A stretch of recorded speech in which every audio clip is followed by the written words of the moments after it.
To be free is not merely to cast off one's chains, but to live in a way that respects and enhances the freedom of others. These are the words of Nelson Mandela, one of the most influential advocates for freedom in the modern era. These are words that I can relate to on a very personal level. I come from a very unique background and a very unique family. And with that background has come a lot of struggles and difficulties that I've needed to overcome. I'm going to share a little bit of my story with you today so that you can see how the judgments that other people have held against me and that I've held against myself have really affected me in my life. I'm also going to share with you how a couple of people helped me to look past those judgments and overcome my own struggles. And finally, I'm going to share with you how overcoming our struggles and our judgments can help us to build connections and achieve true freedom together. Now, my story starts like most people's story does, with my family. I'm one of 10 kids, and of them, I'm the second youngest. That means I have 8 older siblings, some of whom were much older than me. My oldest brother, was 22 years old when I was born. This meant that growing up in my house, we had a lot of different ideas about the world, a lot of different experiences, a lot of different struggles, and a lot of different judgments. To make things even more difficult, my parents were part of what's called working class Americans. They worked as truck drivers. They didn't have a whole lot of income, and they had a very large family to support. And even more difficult still, when I was about 6 years old, they were forced into retirement due to disability. Physical and mental health issues have plagued my family for generations. I myself am no exception to this rule. And throughout all the struggles that I've had, compound that with the struggles of my family and the difficulties we all face together, I ended up being homeschooled for most of my childhood. This was a situation that I really, really, really did not like. I didn't get to have friends. I didn't go to regular school like regular people did. I didn't get to be involved in my community. I didn't get to do much outside of sitting in my bedroom at my computer, doing my homework, and learning the way that I knew I could learn. This was a very difficult situation for me, but it helped me develop a very strong love for learning. So much so that when I was about 15 years old, I could have started my college experience. But my family couldn't afford the test, and there was nothing I could do to earn the money. This situation of wanting to go out and be part of the world and to expand my learning and to feed my curiosity and to experience things that I knew I wanted to experience, but being completely unable to because of something that was outside of my control, was very, very difficult for me and really contributed to my belief in the judgments that other people held. It took me years to overcome these judgments. And by the time I finally started college when I was about 19, I still had not reached a point where I was okay or in a healthy place. When I was first starting college, I did what most people do when they first start college, or some continue on throughout. I came to campus, I went back, got in my car after my classes, and went home. Every once in a while I might stay for a bite to eat, but that was pretty rare. I didn't see much outside of it aside from school. But during my first semester, I met a woman. She was a non-traditional student, considerably older than me.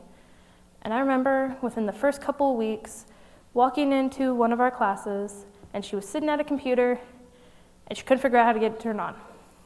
And she threw her hands up in the air, and she said, "I'm going to end up dropping this class because I don't know how to work the computer." And I remember thinking to myself, that's probably not a good reason to drop a class. I can help you with that. So I went over, and I helped her get her computer set up, and for the rest of class, I told her, "I'm going to sit next to you every single day of class, and I'm going to help you work this computer because you can overcome this." That had a big impact on her that I didn't even realize at the time. And every day, for the rest of class, I sat next to her, and I helped her with the computer. Now, she was involved in something that was called the Student Leadership Organization on our campus. It's now the Student Government Organization. And she loved to tell me about it. So every day at class, I would hear about it. And every day she would say, "I think you should do that." And I would look at her and say, "No, I'm not a leader." And every day she would keep persisting, until finally she's like, "At least come to this event, we have free ice cream." And I was like, Okay, I'll go. I like ice cream. And it'll make you stop asking. So I went. And to this day, I'm not entirely certain how it happened, but somehow that ice cream turned into meeting the advisor. And somehow meeting the advisor turned into going to events. And somehow going to events turned into becoming one of the most influential people in that organization. I went every week for the rest of the semester, Tuesday at 8 a.m., which was not easy because an hour-long drive. But from going there, I got to meet another person who had a really big impact on me. His name is Jose. Jose and I did not get along very well in the beginning. I thought he was kind of awkward, kind of weird, talked way too much for my own taste, coming from a very reserved homeschool background. But as I got to know Jose, I got to know a lot of things that he was overcoming. His family were truck drivers as well, and he had a rather large family, about half the size of mine. He only had four siblings. But the struggles that he was working to overcome were very similar. And then I learned something else about Jose. Jose is autistic. And when people think of people with autism, a lot of times they think of people who are very unsociable, they don't have a lot of friends, they don't have very good manners, they're very rude, not very independent, they have to rely on other people for everything, and they only have one interest, and everything else they just kind of forget about. And those judgments couldn't be farther from the truth, especially with Jose. Jose is one of the most active leaders both in our school and in our community. He has a huge group of friends, has won many awards for the work that he's done. And he's one of the greatest people I've ever met. But every single day, he has to overcome the judgments he holds against himself about his disability, because he thinks everybody else is going to hold it too. This has been something that's very difficult for me. Jose and I got married last summer, and together we've made it our goal to help people overcome their struggles, both with mental disability, figurative disability, or anything that's going to hold them back. The judgments that people hold against one another are very, very critical. They can be incredibly heartbreaking if done in the wrong way. When Jose and I first got together, my judgments against him almost prevented our friendship, much less our entire relationship. But I was able to overcome that. And even more so, my judgments against myself almost prevented my ability to get into college. These sorts of judgments and the effects they have are not just a social issue.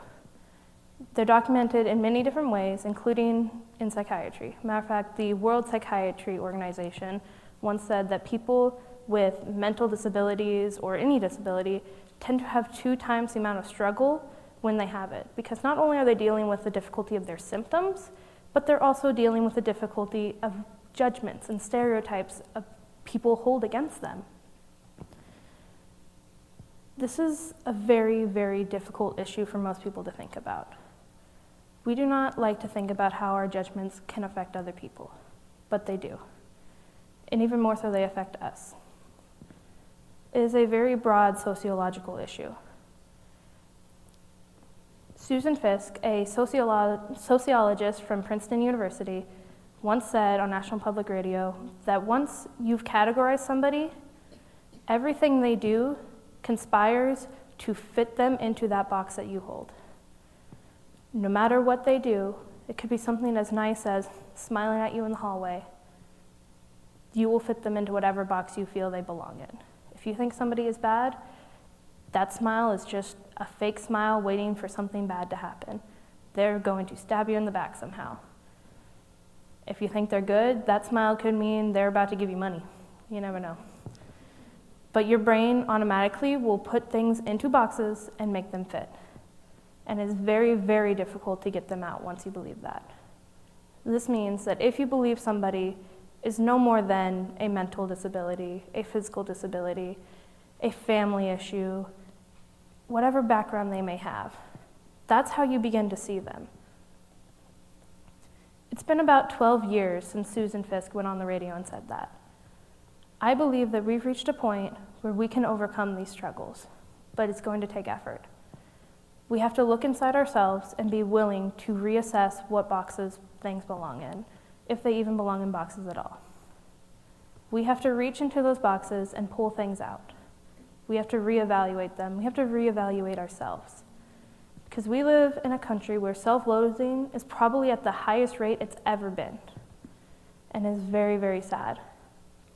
Overcoming these obstacles is not going to be an easy task, but I believe we can do it. I've shared with you how my experiences with judgments that I've held both against myself and against others have really had a negative impact. But I've also shared with you how people being willing to look past that, to overcome these boxes and pull me out and see more in me than I thought I had, has really helped me in my life and allowed me to help others in theirs. I want you to take something away from this. I want you to take away that we can overcome those boxes, that we can reach in and pull people out and make true connections, one that spreads love and hope and freedom for everybody, because we can break those chains. Thank you.